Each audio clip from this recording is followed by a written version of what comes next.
There was a time when the Olympic Games were more than a showcase of strength and speed, they were a grand celebration of spirit, of nations, and of the table itself.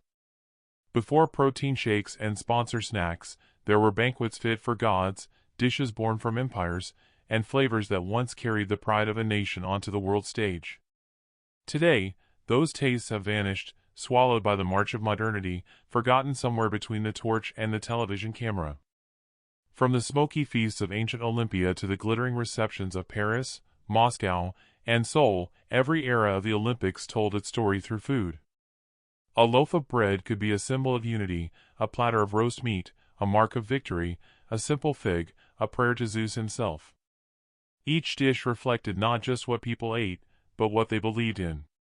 But as the games grew, the old recipes faded. The age of ceremony gave way to the age of convenience. Champagne fountains dried up, factory kitchens took over, and symbolic meals became logistics spreadsheets. Yet, if we listen closely, each vanished dish still whispers a piece of Olympic history, stories of kings and cooks, athletes and artists, ideals and indulgence. Tonight, we're turning back the clock, tracing 10 iconic Olympic ceremony foods that vanished. Each one tells of a world that once was, and a taste we may never know again. From the sacred sacrifices of ancient Greece to the golden cakes of the Soviet Games, from Parisian champagne to Seoul's forgotten kimchi, this is not just about food. It's about what we lose when traditions fade, and how the smallest flavor can hold the weight of a civilization. So, sit back, and imagine the scent of olive oil under the Mediterranean sun, the clink of crystal in a 1920s ballroom, the hum of a Soviet kitchen built for the world. This is the World Tapestry, and this is 10 iconic Olympic ceremony foods that vanished. Point 1. Zeus Hecatomb Feast, the 100-bowl banquet of ancient Olympia. Before medals, before anthems, there was the hecatomb. A sacrifice of 100 bulls, their smoke rising into the Greek sky, an offering to Zeus before the ancient games began. When the final embers cooled, the feast began. Roasted meat, barley bread, sweet wine, food enough to feed thousands who came from every corner of the Greek world. To the ancients, this was more than nourishment. It was communion, athlete and spectator, rich and poor, all eating from the same divine fire. The hecatomb turned the games from competition into ritual, from sport into celebration. And yet, by the time the modern Olympics were revived in 1896, that sacred banquet had long since disappeared. There were no bulls, no fire, no feast for the gods. Only officials with programs and flags. What was lost wasn't just a meal, it was a sense of unity through food. A world where victory wasn't only measured in records, but in shared bread and shared belief. Today, we cheer from our screens, sipping soda and scrolling on phones, while the spirit of that grand feast lingers only in ruins and memory. But in that smoke, in that smell of roasted sacrifice, began the first Olympic flavor. A taste that no stadium could ever recreate. Next, we travel to the darker corners of that same ancient table, to a dish both strange and sacred, the black blood puddings of Olympia. Point 2. The black blood puddings of Olympia. It was said that to honor the gods, one must taste the life that sustained them. At ancient Olympia, during the height of the games, a strange and sacred delicacy was served, black blood pudding, made from the sacrificial bull's blood, barley, and spices. It was dense, dark, and heavy with symbolism, the food of devotion, eaten in silence. The Greeks believed it tied man to divinity. To consume what had been offered to Zeus was to share, if only for a moment, in the god's immortal strength. It wasn't for everyone, some found it disturbing, others divine. But for centuries, this humble dish stood as the true taste of Olympia's soul. As Christianity swept through the ancient world, rituals of blood faded. The pudding disappeared from feast tables, dismissed as pagan relics. By the time the modern Olympics rose from history's dust, the dark dish had long been forgotten.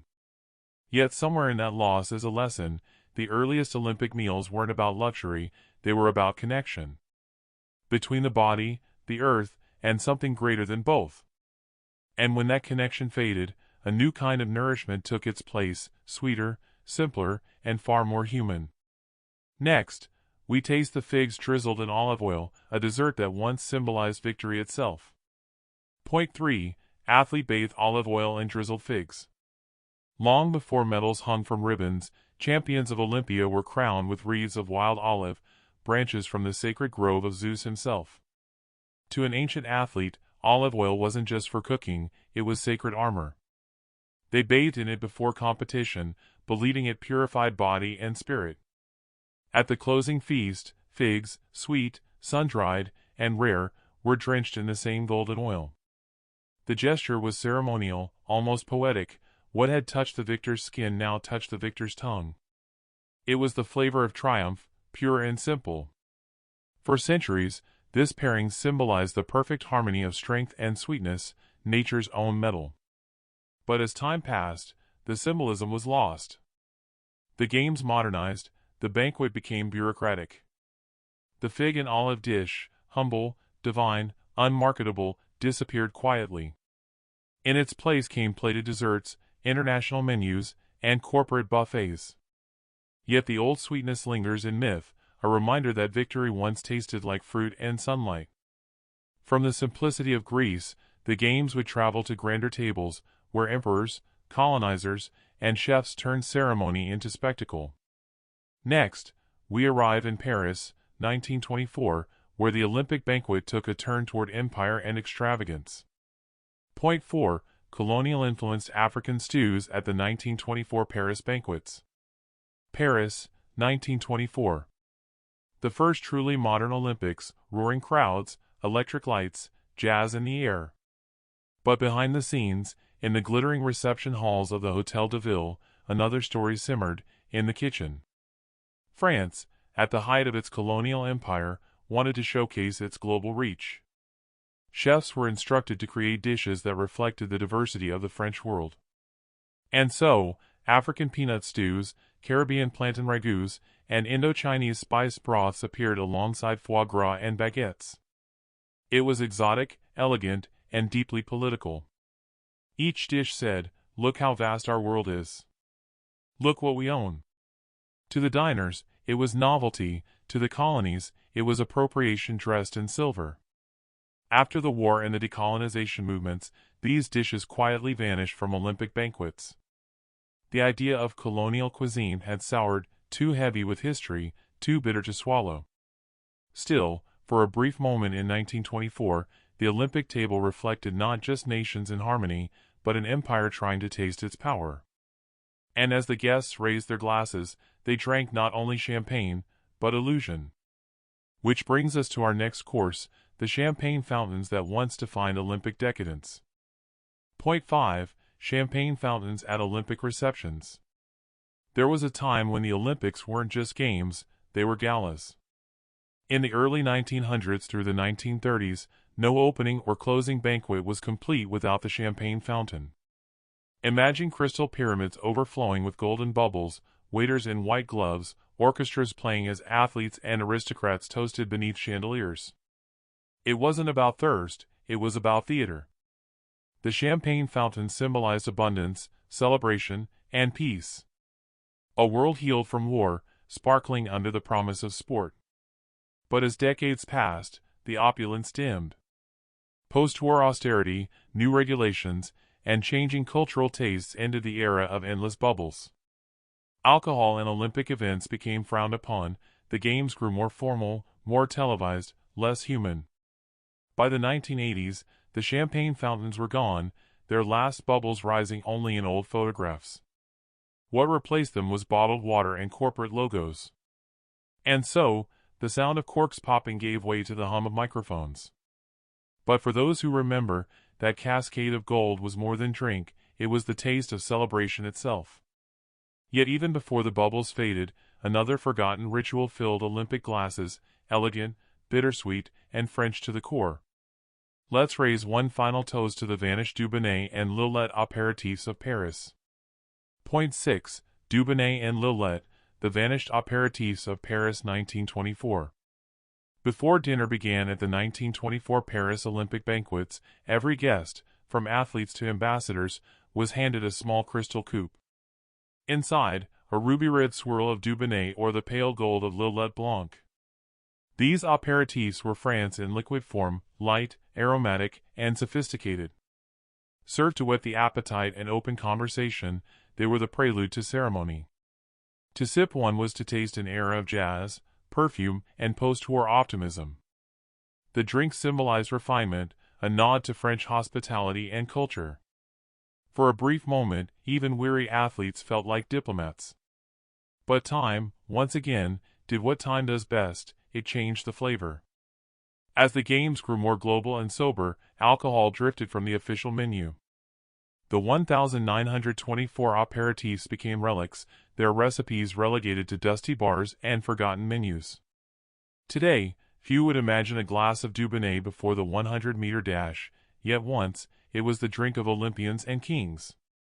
And when that last glass was raised in Paris, it marked the end of the game's most elegant chapter. Because next, the Olympics were heading toward the masses, where food had to move fast, cheap, and handheld. And that brings us to the birth of the spectator sandwich. Point 7. The spectator sandwiches of the 1924 Games. Paris 1924 wasn't just the first modern Olympic spectacle, it was the first to feed the crowd. Before then, spectators at the Games brought their own food, bread wrapped in cloth, cheese in paper, perhaps a flask of wine. But that summer, vendors at Stade de Colombe began offering something new: pre-made sandwiches, wrapped and ready. It was a small revolution. The sandwich was quick, portable, democratic, the perfect meal for a nation learning to move faster. Filled with ham, butter, or eggs, it captured the Parisian spirit of convenience without losing taste. For the first time, food wasn't just for banquets or elites, it belonged to the fans. The crowd could cheer, eat, and live the games together. But as decades passed, the humble sandwich lost its charm. The plastic-wrapped future arrived: hot dogs, sodas, fries. The handmade sandwiches of 1924 were forgotten, replaced by global uniformity. Still, in that first bite of bread and ham, there was something magical, the moment when the Olympics began feeding the people, not just the powerful. And while the crowds tasted progress, behind the scenes another kind of kitchen was quietly changing history, one built not for speed, but for nations. Next stop, Moscow 1980, and the birth of the Soviet Olympic Village cafeteria. Point 8. The Soviet Olympic Village National Cuisine Restaurants, Moscow 1980. In 1980, Moscow opened its gates to the world, or at least, to the parts it allowed in. Inside the brand-new Olympic Village, athletes found something remarkable: restaurants named after Soviet republics, Ukraine, Georgia, Uzbekistan, each serving its own national dishes. There was borscht rich with beet and cream, Georgian khachapuri steaming with cheese, Uzbek plov fragrant with lamb and spice. For a few brief weeks, the Olympic Village became a culinary map of the USSR, unity through flavor. To the Soviets, this was soft power at its tastiest. The message was clear: our empire is diverse, harmonious, delicious. For athletes who had only known cafeteria monotony, it was unforgettable. But when the games ended, and the Union crumbled a decade later, so did those kitchens. The recipes vanished into nostalgia, the menus into archives. Today, only a handful of photos remain: trays of soup, rows of dumplings, smiles of cooks who believed they were feeding peace itself. And when the kitchens went dark, the world lost not just a menu, but a mosaic. Yet the Soviets weren't done with spectacle. Because in that same summer, they unveiled something even grander: a cake for an empire. Point 9. The taste of Mother Russia banquet cake. It stood taller than a man, glittering under the chandelier of the Kremlin Palace of Congresses, a massive ceremonial cake layered with cream, jam, and pride. They called it the taste of Mother Russia. Decorated with folk motifs, wheat sheaves, matryoshka patterns, doves of peace, it was sliced before television cameras at the closing banquet of the 1980 Moscow Olympics. For a nation that prized endurance, this cake was softness incarnate: sweet, fragile, hopeful. Soviet pastry chefs spent months perfecting it, blending European techniques with Russian tradition: sponge, condensed milk frosting, candied fruit from Crimea. When the knife finally cut through, applause filled the hall. It was propaganda baked to perfection, a symbol of abundance in a country where many queued for sugar. After 1980, no host dared repeat it. Too extravagant, too political, too Soviet. The recipe was lost when the bakery that made it closed in the early 90s. Today, it exists only in memory, a dessert that tasted like ideology and like innocence. But even that wasn't the end of the Soviet kitchen's ambition. Behind the frosting and fanfare, a quieter miracle was feeding the games, through 22 factories and 80,000 meals a day. Let's step inside the factory kitchen revolution of 1980. Point 10. The four-factory kitchen entremet of Moscow 1980. While the world watched athletes break records, another Olympic record was being set, in food production. To feed over 10,000 athletes and officials, the USSR built 22 massive factory kitchens, each designed to produce meals at industrial scale. Among their proudest creations were four signature entremets, elegant desserts that combined Soviet efficiency with French finesse. There was Leningrad layer cake, Prague chocolate mousse, Moscow honey jelly, and the legendary Olympic cream ring. Each was portioned perfectly, molded in chrome trays, and chilled to identical perfection, a triumph of planning, precision, and pride. For visiting journalists, it was proof that socialism could be sweet. But when the games ended, the recipes disappeared. The molds were dismantled, the kitchens repurposed. What was once a taste of unity became a footnote in culinary history. In the end, those entremets told the story of an empire, beautiful on the surface, brittle underneath. And as the Cold War melted away, so too did those desserts, leaving only the memory of sugar and order. Next, the Olympic flame would travel east, to Seoul 1988, where ancient fermentation met global fame. And with it came a dish as humble as it was powerful, kimchi. Point 11. Kimchi, the forgotten Olympic ferment of 1988 Seoul. Seoul, 1988. A nation on the rise, determined to show the world it could host the future, without losing its soul. Inside the Olympic Village cafeteria, a humble clay pot sat beside the buffet trays, kimchi, Korea's fiery fermented cabbage. But this wasn't everyday kimchi. Chefs created special Olympic batches, less pungent, shorter fermented, milder to foreign palates. It was Korea's edible ambassador, a bridge between cultures. Athletes who had never tasted spice that alive spoke of it for weeks.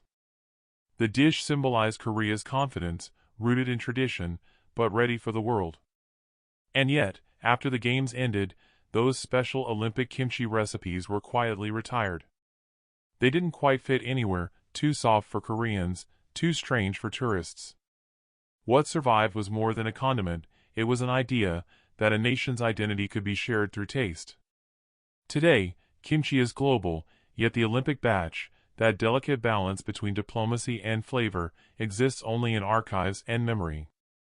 And as Asia's first democratic Olympics came to a close, one old dish quietly re-emerged from Japan's past, a simple bowl that once fed champions like monks. Let's travel back to Tokyo 1964, where rice, fish, and simplicity define a new era. Point 12. The rice ball and fish regimen, Tokyo 1964's model diet. Tokyo 1964 was more than a comeback for Japan, it was a rebirth. After the devastation of war, the country presented itself as clean, efficient, and disciplined. Even the food reflected it. Inside the Olympic Village, every athlete's tray looked like a still life of balance, 2 rice balls, a portion of grilled fish, miso soup, and pickles. No sauces, no spectacle, just quiet nutrition. Japanese planners called it the model diet, high in protein, low in fat, perfectly portioned. The menu represented not luxury, but virtue, a nation proving it had rebuilt itself through order and restraint. Many athletes praised the meals, some snuck out for burgers. But history remembers those rice balls as symbols of a nation's humility, a reminder that greatness can rise from simplicity. By later games, global food courts replaced quiet trays, and the meditative rhythm of the Japanese meal vanished. Still, somewhere in the steam of that rice was a lesson the world could taste: discipline can be beautiful. Next, we move from discipline to decadence, to a dessert so colonial, it flamed with pride and controversy alike. Let's light the pan for the banana flambé of 1936. Point 13. The colonial banana flambé, a forgotten diplomatic dessert. Berlin, 1936. The games of propaganda, grandeur, and uneasy glamour. Among the diplomatic dinners hosted for visiting dignitaries, one dish dazzled with tropical drama, banana flambé. Imported from French colonies in Africa and the Caribbean, the fruit was rare, expensive, and symbolic. French delegates insisted on presenting it flambéed, bathed in rum and set alight tableside, a performance of empire and indulgence. Guests gasped, cameras flashed, and the golden flame reflected in crystal and steel. For a few shining seconds, food became theater, a celebration of European power dressed as dessert. But history changed its appetite. As colonies won independence, such dishes came to taste of arrogance, not artistry. By the 1950s, the banana flambé vanished from official menus, its flame quietly extinguished. What lingered was its lesson: even sweetness can carry the weight of politics. And while the flambé burned out, another luxury soon defined Olympic hospitality: salty, silvery, and fit for kings. Next, we lift the lid on the caviar of Helsinki 1952. Point 14. Gourmet caviar, the jewel of Helsinki 1952. In post-war Europe, scarcity was the rule. But for a few days in 1952, Helsinki shimmered like a ballroom. At VIP receptions, diplomats and athletes were served beluga caviar, pearls of salt and sea gleaming on ice. It was luxury reborn, a message to the world that peace had returned, that nations could once again gather not to fight, but to dine. Finland, humble host of giants, wanted to prove it could offer the best. For many guests, it was their first taste of caviar, a flavor as foreign as peace itself. But within a decade, the delicacy was gone from Olympic banquets. Rising costs, conservation laws, and changing values turned the opulent spread into a guilty memory. Today, caviar survives in five-star hotels, not Olympic halls. Yet for one shining week in 1952, those tiny black pearls carried a quiet message: even after war, humanity could still find beauty in the smallest things. From the salt of the sea, we move to the symbol of peace itself, served frozen, fragrant, and fleeting. Let's taste the olive branch sorbet. Point 15. The olive branch sorbet, a dessert for peace. Some dishes exist not to feed the body, but the spirit. In several mid-century Olympic banquets, most notably Rome 1960 and Athens 2004's homage, a poetic dessert appeared between courses, the olive branch sorbet. Infused with olive leaf, mint, and lemon, it was pale green, the color of the Mediterranean hills. Served in crystal bowls, it symbolized purity, unity, and the eternal olive branch of peace. Guests would pause before tasting it.